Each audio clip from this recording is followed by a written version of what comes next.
Evening everyone, welcome to aspirant dream civil services. How are you all? आप सभी कैसे हैं? As from the BPSC side there is an important notice regarding BPSC public sanitary waste management officer exam date. तो BPSC की तरफ से एक important notice आया है कि जो आपका ऑलरेडी एग्जाम डेट अनाउंस हुआ था दैट इज 12th और 13th नवंबर, ज्यादा संभावना है एग्जाम उसी डेट पर होगा।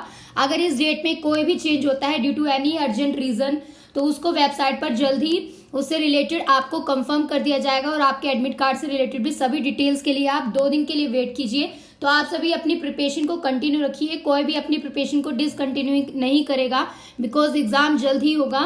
तो आप सभी तैयारी करते रहिए और यहाँ पर जितनी भी वीडियोज अवेलेबल है उसको लगातार आप रिवाइज करते रहिए for the paper 2 and paper 1। और अगर आपको सुपर टेस्ट सीरीज के लिए हमारा मॉड्यूल ज्वाइन करना है टू प्रैक्टिस 5000 प्लस क्वेश्चंस की प्रैक्टिस करनी है पेपर 2 पेपर 1 के लिए, तो यू कैन व्हाट्सएप अस। आप हमारे व्हाट्सएप नंबर पर क्वेरीज पुट कर सकते हैं रिगार्डिंग सुपर टेस्ट सीरीज या फिर ई बुक स्टडी मटेरियल के लिए भी। तो आज की वीडियो में हम पेपर 2 से रिलेटेड कुछ इंपॉर्टेंट टॉपिक्स पढ़ेंगे दैट इज कैलकुलेशन मेथड, जो आपका मॉइस्चर कंटेंट और कैलोरिफिक वैल्यू से रिलेटेड क्वेश्चन आ सकते हैं पेपर 2 में। तो आज की वीडियो आप सभी के लिए बहुत जरूरी है, आप सभी इसको ध्यान से सुनिए। बिफोर स्टार्टिंग टुडेज लेक्चर, अगर आप चैनल पर न्यू हैं, first of all you subscribe this channel because यहाँ पर आपको बीपीएससी एग्जाम से रिलेटेड कैसे अच्छे से प्रिपरेशन करनी है, एग्जाम को कैसे क्रैक करना है with the right guidance and quality education, तो उसके लिए आपको बहुत हेल्प मिलेगी। सो आज की वीडियो को स्टार्ट करते हैं। Let's start with the video. आप सभी अपने साथ एक पेपर पेन जरूर रखें आज के लेक्चर के लिए। तो सबसे पहले हम देखेंगे मॉइस्चर कंटेंट कैलकुलेशन मेथड क्या होता है और इससे रिलेटेड किस तरह के क्वेश्चन आपके पेपर में आ सकते हैं। सबसे पहले देखेंगे कि मॉइस्चर कंटेंट अगर किसी भी सॉलिड वेस्ट का, चाहे वो म्युनिसिपल सॉलिड वेस्ट हो या फिर वो अदर कोई भी सोर्सेज से वेस्ट रिलीज हुआ, तो उसके लिए आपको मॉइस्चर कंटेंट से रिलेटेड किस तरह के क्वेश्चन आ सकते हैं। Moisture content of the solid waste को एक्सप्रेस किया जाता है 2 तरीके से। सबसे पहले तो एक वेट वेट मेथड होता है इसको मेजर करने के लिए। देन जो मॉइस्चर होता है किसी भी सैंपल का उसको हम कैसे एक्सप्रेस करते हैं, it is given as the percentage of the wet weight of the material, यानी जो वेट वेट है उसमें से आपको क्या माइनस करना है, ड्राई वेट को माइनस करना है।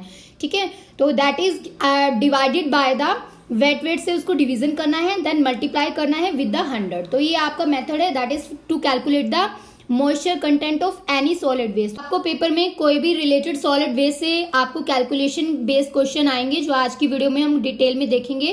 तो सबसे पहले मान लीजिए आपको वेट वेट मेथड से मेजरमेंट करना हो तो मॉइस्चर जो होता है किसी भी सैंपल का, it is expressed as the, it is equal to the, ये किसके बराबर होता है, percentage of wet weight of the material. In the dry weight method में कैसे करते हैं, percentage of dry weight of the material लेते हैं। तो ये बात याद रखनी है कि वेट वेट के लिए आपसे क्वेश्चन पूछा गया है या ड्राई वेट से। अगर वेट वेट से रिलेटेड है then you can calculate it with the wet weight, यानी जो वहां पर गीला कचरा रहता है उससे रिलेटेड आप इसको ये वाला नीचे जो फॉर्मूला इक्वेशन दिया है इससे एक्सप्रेस करेंगे। लाइक कि जो वेट वेट मेथड है इसको हम basically solid waste management field में इस्तेमाल करते हैं और इसी के बेसिस पर आपको कैलकुलेशन यानी न्यूमेरिकल बेस्ड क्वेश्चन आ सकते हैं जो ज्यादा नहीं रहेंगे आपके पेपर में। अराउंड 5 to 10 क्वेश्चन जो है वो कैलकुलेटिव रहेंगे, बाकी आपका थ्योरेटिकल पेपर ही आएगा सारा पेपर 2 वाला जो है। तो इसमें आप सभी को समझ आ गया होगा क्या फॉर्मूला आपको पुट करना है, moisture content is equal to wet weight minus dry weight divided by the wet weight into 100 आपको करना है। आगे विद एग्जाम्पल इसको समझेंगे। Calculating this equation with the help of the moisture content of the wet weight. तो wet weight के लिए हम इसको कैलकुलेट करेंगे तो जहां पर m जो है that is equal to the moisture content of the wet weight is equal to the initial weight जो आपने सैंपल का यहाँ पर लिया है वो वेट वेट वाला गीले वाला कचरा लिया है। देन b जिसमें आपने ड्राई वेट, ड्राई करने के बाद सैंपल को उसमें से आपको इसको क्या करना है, माइनस करना है, सब्ट्रैक्ट करना है। ठीक है, इसको ड्राई कितने टेम्परेचर पर करना है, 105 डिग्री सेल्सियस पर। तो इसके लिए जो मॉइस्चर कंटेंट रहेगा किसी भी सॉलिड वेस्ट कंपोनेंट्स का वो आगे टेबल में गिवन है। ठीक है, तो इसके लिए आपको याद क्या रखना है, ये भी पूछ सकते हैं। मान लीजिए कोई वैल्यू आपको ना दी हो तो इसमें जो मॉइस्चर कंटेंट रहेगा दैट विल वेरी बिटवीन कितने बीच में रहेगा, 15 से 40% के बीच में रहेगा। तो जो भी आपको कंपोजिशन ऑफ वेस्ट वहां पर मेंशन होगा जैसे कि अभी क्वेश्चन में देखेंगे, और सीजन ऑफ द ईयर वहां पर जो क्वेश्चन में दिया होगा तो उसके बेसिस पर आपको यहाँ पर मॉइस्चर कंटेंट जो है वेट वेट के लिए कैलकुलेट करना होगा। इसको हम अभी हिंदी में भी देखेंगे, हिंदी वाले कैंडिडेट्स के लिए हिंदी में भी यहाँ पर डिस्कस किया जाएगा पूरा ये टेबल। तो यहाँ पर अगर मॉइस्चर कंटेंट किसी भी रेजिडेंशियल म्युनिसिपल वेस्ट का आपको एस्टिमेट करना है जिसमें ओवरऑल मॉइस्चर कंटेंट सैंपल का यानी जो कलेक्टेड रेजिडेंशियल और म्युनिसिपल सॉलिड वेस्ट है उसको हम कैसे कैलकुलेट करेंगे, इसको विद एग्जांपल और सोल्यूशन देखेंगे यहाँ पर कि कैसे आपको कैलकुलेट करना है अगर पेपर में क्वेश्चन आ जाता है। सबसे पहले आपको क्या बनाना होगा, एक कंप्यूटेशनल टेबल सेटअप करना होगा जिसमें से आपको ड्राई वेट जो है सॉलिड वेस्ट कंपोनेंट्स का, उस डाटा को यूज करके आपको एक टेबल बनाना होगा। तो देखते हैं ये टेबल कैसे आपको प्रिपेयर करना है और कैसे आपको इसको कैलकुलेट करना है। क्वेश्चन में आपको इक्वेशन में ऐसे ही कंपोनेंट्स देंगे जैसे ऑर्गेनिक फूड का, कोई भी डोमेस्टिक म्युनिसिपल सॉलिड वेस्ट का आपको डाटा दे देंगे, वहां पर पूछेंगे इसका मॉइस्चर कंटेंट आप कैलकुलेट कीजिए। तो यहाँ पर जो वेट परसेंटेज है टेबल में आप सभी ने देखा है, ऑर्गेनिक फूड के लिए यहाँ पर आपको डाटा दिया रहेगा, पेपर का दिया हुआ है, cardboard, plastic, textile, rubber, leather, yard waste, wood. तो इन सब का क्या है, ये वेट वेट का सैंपल आपको यहाँ परसेंटेज में मेंशन है। ठीक है, तो इसको आपको कैसे कैलकुलेट करना है, मॉइस्चर कंटेंट वेट वेट पे कैलकुलेट करने के लिए हमने क्या किया था, वेट वेट का जो परसेंटेज है टोटल उसको माइनस करना है ड्राई वेट का जो कंटेंट है उससे और डिवाइड करना है वेट वेट से इनटू 100 करना है। तो टेबल में आप सभी को इसको ऐड करना है, वैल्यूज को वेट वेट वाला जो कॉलम में दिया हुआ है वेट परसेंटेज जहां लिखा है तो दैट इज 100 आ जाएगा वो टोटल। ठीक है, उसके बाद आपको ड्राई वेट वाले को क्या करना है, ऐड करके सभी को 78.8 यहाँ पर मेंशन किया हुआ है, दिया हुआ है। तो टोटल आपके पास क्या आ जाएगा, सारा डाटा यहाँ पर है, तो आपको फिर इसमें फॉर्मूला में उसको पुट करना है 100 माइनस 78.8 डिवाइडेड बाय 100 इंटू 100 यानी 21.2% मॉइस्चर कंटेंट आ जाएगा वेट वेट का। तो ये आपको इक्वेशन फॉर्म में भी दे सकते हैं क्वेश्चन ऐसे, या फिर टेबल फॉर्म में आपको देंगे और आपको कैलकुलेट करके इसको वैल्यूज पुट करके, ये आपका सिंपल क्वेश्चन है, बस इसके लिए आपको ये फॉर्मूला ध्यान रखना है। हिंदी कैंडिडेट्स के लिए भी पूरा ही मेंशन किया हुआ है कि कैसे आपको ठोस कचरे में नमक की मात्रा को पता लगाना है। इसके दो तरीके होते हैं।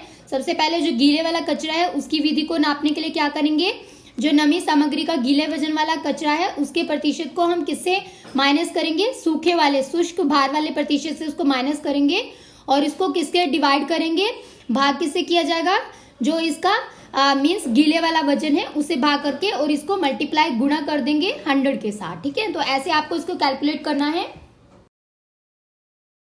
यहाँ पर नमी सामग्री का प्रतिशत है, ए जो आपका गीले वाला भार का वजन है वो प्रतिशत में किलोग्राम में यहाँ पर दिया हुआ है, और बी आपका जो सूखने के बाद वाला है 105 डिग्री पे इसको सुखाना है वो वाला आपको यहाँ पर इसका वैल्यू पुट करना है। ठीक है, उसको मल्टीप्लाई कर देना है 100 के साथ और डिवाइड करना है जो आपका शुरू वाला वजन है यानी गीले वाले वजन से। ठीक है, इसमें जो नमी की यानी जो आर्द्रता रहेगी दैट इज 15 से 40% तक होनी चाहिए, यह आपको वैल्यू ध्यान रखनी है।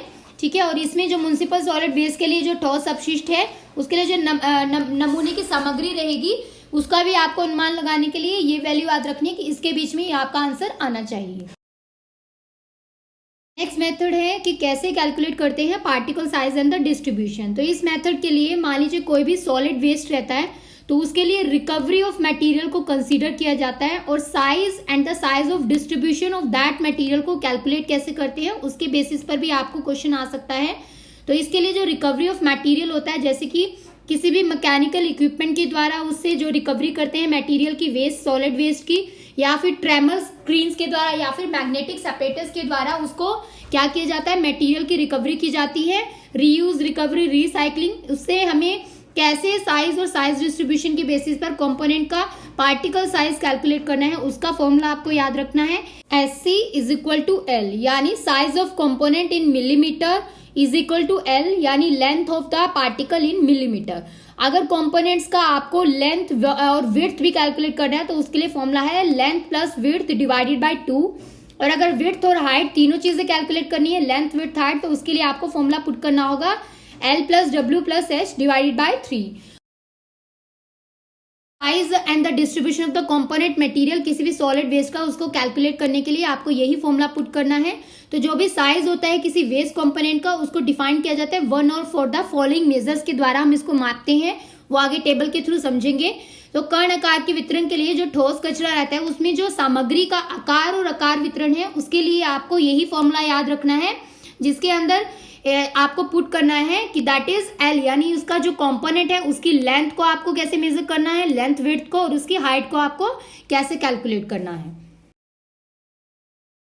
थर्ड मेथड जहां से क्वेश्चन आ सकता है वो है estimation of the chemical composition of solid waste sample, यानी किसी भी ठोस अपशिष्ट नमूने की रासायनिक संरचना का आकलन करने के लिए भी क्वेश्चन आ सकता है। उसके लिए आपको केमिकल कंपोजिशन पता होनी चाहिए, ऑर्गेनिक फ्रैक्शंस की, विद और विदाउट सल्फर का, जैसे यहाँ एग्जांपल दिया है विद और विदाउट द वाटर, या फिर किसी रेजिडेंशियल म्युनिसिपल सॉलिड वेस्ट का आपको कंपोजिशन जो है वो फाइंड आउट करने के लिए क्वेश्चन आ सकता है। जैसे कि यहाँ पर टेबल में मेंशन है कि यहाँ पर आपको डाटा दिया हुआ है कंबस्टिबल कंपोनेंट्स का, जैसे कि ऑर्गेनिक में फूड वेस्ट है, कार्बन 48 है, हाइड्रोजन 6.4, ऑक्सीजन 37.6, नाइट्रोजन 2.6 है और सल्फर 0.4 और ऐश 5.0 है। तो ये आपको डाटा यहाँ पर कंबस्टिबल कंपोनेंट्स का दिया हुआ है रेजिडेंशियल म्युनिसिपल सॉलिड वेस्ट में। तो इसमें केमिकल कंपोजिशन को कैसे आपको कैलकुलेट करना है उसको देखेंगे अभी।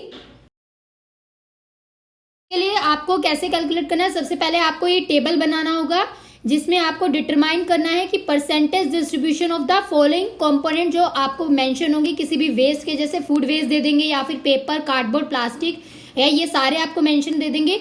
तो इसके लिए आपको केमिकल कंपोजिशन का कैसे पता लगाना है, तो इसके लिए आपको मॉइस्चर कंटेंट की हेल्प से इसकी कंपोजिशन का पता लगा सकते हैं। मॉइस्चर कंटेंट का आपको फॉर्मूला यहाँ पर पुट करना है जिससे आपको कैलकुलेट करना है। मॉइस्चर कंटेंट यहाँ पर कितना आ जाएगा, 20 से 40 के बीच में वैल्यू है, जिसके लिए wet weight minus dry weight divided by wet weight into 100 आपको फॉर्मूला पुट करके यहाँ पर मॉइस्चर कंटेंट का वैल्यू आ जाएगा आपका 21.4। जो क्वेश्चन आपका आएगा वो एस्टिमेशन करना होगा energy content of the typical residential municipal solid waste का, यानी इसके लिए आपको जो विशिष्ट आवासीय ठोस कचरा रहता है म्युनिसिपल नगर पालिका वाला, उसके लिए ऊर्जा सामग्री का अनुमान कैसे लगाना है। सबसे पहले इसके लिए दो तरीके हैं, या तो आपको हीटिंग वैल्यू को एज्यूम करना होगा that will be computed on the discarded basis पे जिसको कंप्यूट करते हैं, या फिर आपको टोटल एनर्जी कंटेंट का पता लगाना होगा जो कि टेबल में मेंशन है आगे, तो उसके बेसिस पर आप एनर्जी कंटेंट जो है किसी भी रेजिडेंशियल म्युनिसिपल वेस्ट का कैलकुलेट कर सकते हैं, एस्टिमेट कर सकते हैं।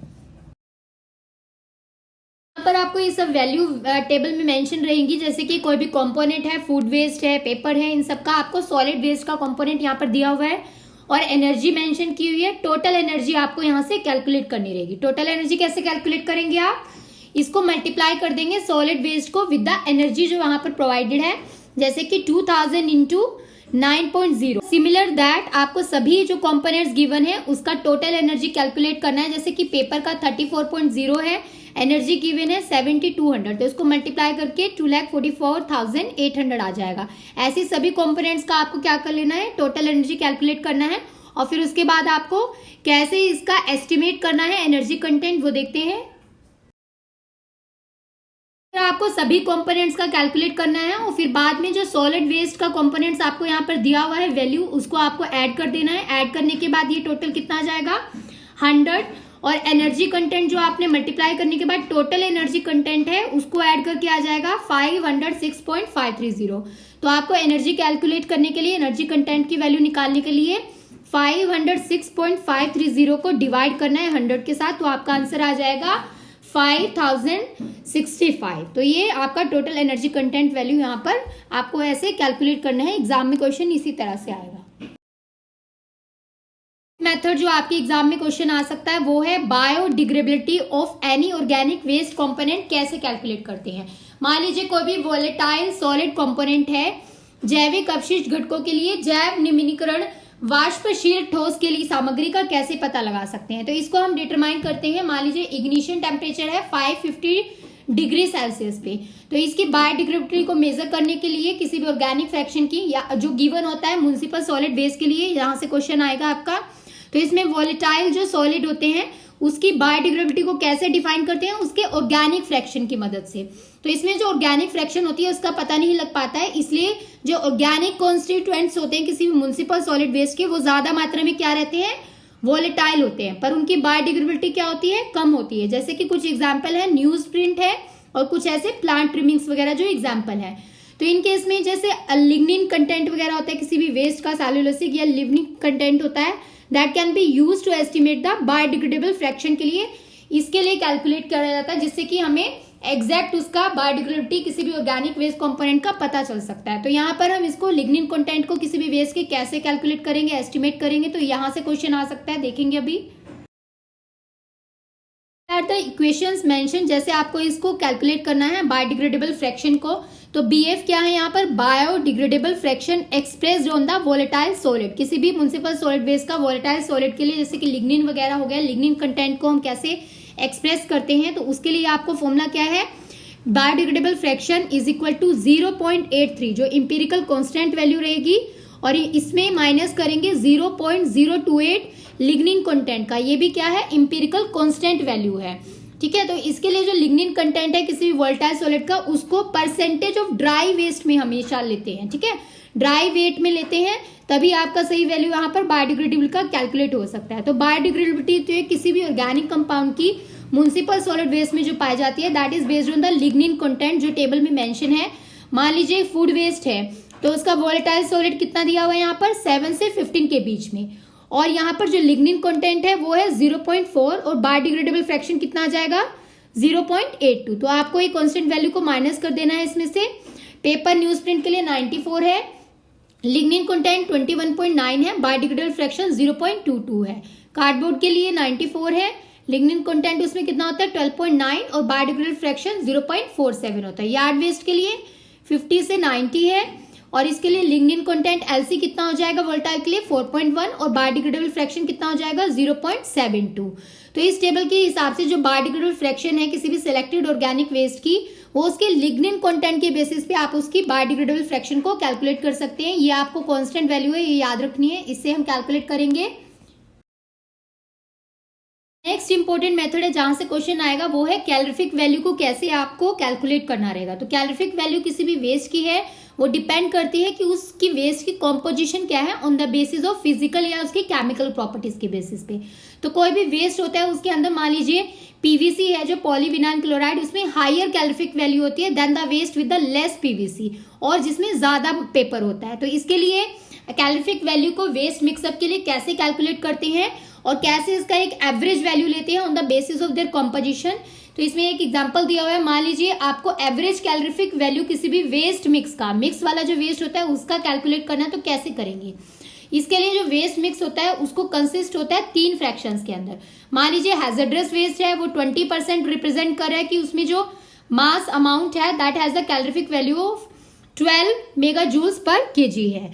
देन मेडिकल वेस्ट के लिए रिप्रेजेंट करता है 50% ऑफ मास अमाउंट है, calorific value of 19 mega joules per KG.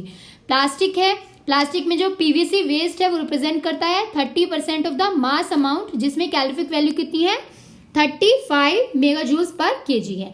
तो यहाँ पर ये मिक्स वेस्ट का आपको एग्जांपल दिया हुआ है, इसको अच्छे से समझना है कि इसको हम कैसे कैलोरीफिक वैल्यू कंटेंट को किसी भी वेस्ट का यहाँ से कैलकुलेट कर सकते हैं। कैलोरीफिक वैल्यू का जो वेस्ट का कैलकुलेशन है उसको कैसे आप कैलकुलेट करेंगे, जैसे कि पेपर में क्वेश्चन आएगा तो ऐसे आपको कैलकुलेशन करना है। मान लीजिए हैजर्डस वेस्ट का जैसे हमने देखा है कैलोरीफिक वैल्यू जो आपको दिया हुआ है मेगा जूल्स पर केजी 12 है, परसेंटेज ऑफ अमाउंट कितना दिया हुआ है यहाँ पर हैजर्डस वेस्ट का 20% दिया हुआ है। तो इसको आप क्या करेंगे, मल्टीप्लाई कर देंगे 12 इंटू 2.0 से, आपको आंसर आ जाएगा 24। ऐसे ही मेडिकल वेस्ट में करना है 19 इंटू 5.0 से मल्टीप्लाई करना है 95 आ जाएगा। और प्लास्टिक वेस्ट में PVC के लिए कैसे करना है 35 इंटू 3.0 यू विल गेट 105। तो टोटल आपको जो कैलोरीफिक वैल्यू वेस्ट मिक्स में जो रिप्रेजेंट करता है उसको कैलकुलेट करने के लिए इन सभी को क्या करना है, ऐड कर देना है 24 प्लस 95 प्लस 105। तो आंसर आ जाएगा 224 मेगा जूल्स पर केजी। ये आपका वेस्ट मिक्स का एवरेज कैलोरीफिक वैल्यू है जिसको आपको कैलकुलेट करना है इसी फॉर्मूले की हेल्प से, और इसी तरह का क्वेश्चन एग्जाम में आएगा। मान लीजिए कोई भी मटेरियल है, अगर उसको आप बर्न करते हैं बिना सपोर्ट के किसी भी फ्यूल के, तो उसका जो कैलोरीफिक वैल्यू है वो मिनिमम कितना होता है 144 मेगा जूल्स पर केजी, और ये अप्रोक्सीमेटली ड्राई वुड के केस में होता है। तो इसलिए अगर आपको ओवरऑल कैलोरीफिक वैल्यू किसी भी वेस्ट का पता लगाना है तो उसके लिए आपको उसकी कैलोरीफिक वैल्यू को एस्टिमेट करना जरूरी है by the analysing this composition method से, और इस फॉर्मूले से आपको ये कैलकुलेट करना है। This is very very important, आप सभी इसको सॉल्व कीजिए। कैलोरीफिक वैल्यू से आप एक और चीज पता लगा सकते हैं कि मान लीजिए जो इंसिनरेटर प्रोसेस होता है जिसमें फ्लू गैस ट्रीटमेंट सिस्टम वाला जो प्रोसेस होता है, जिसमें डिजाइनिंग जो होता है इंसिनरेटर का that is depend upon the calorific value of any waste. तो अगर आपको कैलोरीफिक वैल्यू या अमाउंट ऑफ वेस्ट पता हो अगर उसमें आपको केमिकल रिएक्शन कौन सा आकर हो रहा है उसको आपको पता लगाना हो तो वो आपको फाइंड आउट करना है। Then you have to mix the different waste materials को आपको मिक्स करना पड़ेगा और फिर जो उसकी वेटेड एवरेज आएगी डिफरेंट कैलोरीफिक वैल्यूज की, वही आपको अप्रोक्सीमेट वैल्यू माने जाएगा कैलोरीफिक वैल्यू का किसी भी वेस्ट मिक्स का। यानी कहने का मतलब ये है कि अगर आप किसी भी वेस्ट मिक्सअप की यानी डिफरेंट वेस्ट जैसे कि हैजर्डस, मेडिकल, प्लास्टिक वेस्ट है, डोमेस्टिक वेस्ट है, तो इनकी अगर आप कैलोरीफिक वैल्यू को वेस्ट मिक्स में पता लगाएंगे then it will be possible, और ये इजी रहेगा कि कैसे आपको इंसिनरेटर के लिए साइज ऑफ इंसिनरेटर डिजाइन करना है और फ्लू गैस सिस्टम जो उसके ट्रीटमेंट के लिए है या एनी अदर सिस्टम है उसको कैसे डिजाइन करना है। तो उसके लिए ये इफेक्टिव मेथड है कि कैलोरीफिक वैल्यू है किसी भी वेस्ट मिक्स की पता लगाते हैं। तो आज की वीडियो में हमने जो टोटल मेथड्स कैलकुलेट की है 6 मेथड है, जिसमें हमने कैलोरीफिक वैल्यू का पता लगाया है, कॉम्पोजिशन ऑफ वेस्ट मिक्स का, और साथ में बायोडिग्रेडेबिलिटी कैसे पता लगाते हैं किसी भी ऑर्गेनिक वेस्ट कंपोनेंट्स की। देन हमने एस्टिमेशन ऑफ एनर्जी कंटेंट किसी भी typical residential municipal solid waste का, उसको कैसे पता लगाते हैं। देन केमिकल कंपोजिशन, अगर आपको म्युनिसिपल सॉलिड वेस्ट की कैलकुलेट करनी हो उसके लिए मेथड देखा है। Then size of the different particle and the distribution of material recovery के हेल्प से recovery material of any solid waste उसको कैसे पता लगाना है, ये क्वेश्चन आ सकता है। और साथ में जो सबसे इंपॉर्टेंट है मॉइस्चर कंटेंट और कैलोरीफिक वैल्यू, तो इन दोनों के लिए जो मेथड्स हैं इससे यहाँ आपके पेपर 2 में क्वेश्चन जरूर रहेगा। तो इस वीडियो को अच्छे से देखिए। अगर फिर भी कोई डाउट रहता है रिलेटेड विद दिस कैलकुलेशन तो आप हमसे कमेंट सेक्शन में पुट कर सकते हैं, आपको पूरी हेल्प प्रोवाइड की जाएगी। एस्पिरेंट्स यूट्यूब चैनल पर अभी तक हमने थ्योरी सीरीज और सुपर टेस्ट सीरीज की कुछ वीडियोस आपको प्रोवाइड की हैं 1 to 17 और 1 से 22 और फुल टेस्ट पेपर भी हुए हैं 1 to 3, तो उसको आप अटेम्प्ट कर लीजिए। और अगर आपको कोई भी कॉन्सेप्ट से रिलेटेड कोई भी आपका क्यूरीज है तो आप हमारी ई बुक ले सकते हैं और स्टडी मटेरियल को परचेज कर सकते हैं। वहां पर आपको इंपॉर्टेंट क्वेश्चन जो है एग्जाम से रिलेटेड हमने प्रोवाइड किए हैं, और साथ में अगर आपको और ज्यादा प्रैक्टिस करनी है क्वेश्चंस की, because this is a objective paper होगा आपका, तो उसके लिए आप हमारे मॉड्यूल 2 के super test series super 100 officer batch के लिए एनरोल कर सकते हैं। तो पूरी जानकारी के लिए, पूरी इन्फॉर्मेशन के लिए you have to WhatsApp us और ईमेल अस। आपको हमारे व्हाट्सएप नंबर पर या ईमेल आईडी पर सारी डिटेल्स शेयर की जाएंगी। तो इसके लिए आप हमारे टेलीग्राम चैनल पर भी जुड़ सकते हैं, free aspirant dream civil services है जहां पर हम इंपॉर्टेंट इन्फॉर्मेशन शेयर करते हैं, और व्हाट्सएप पर आपको सभी ऑनलाइन क्लासेस और सुपर टेस्ट सीरीज की डिटेल्स शेयर की जाती है। तो अगर आप यूट्यूब से भी तैयारी कर रहे हैं तो आप सारी वीडियोस को लगातार देखते रहिए, रिवाइज करते रहिए, और इससे रिलेटेड आपको कोई भी हेल्प हो तो you can ask in the comment section. So thank you all watching this video. जय हिंद।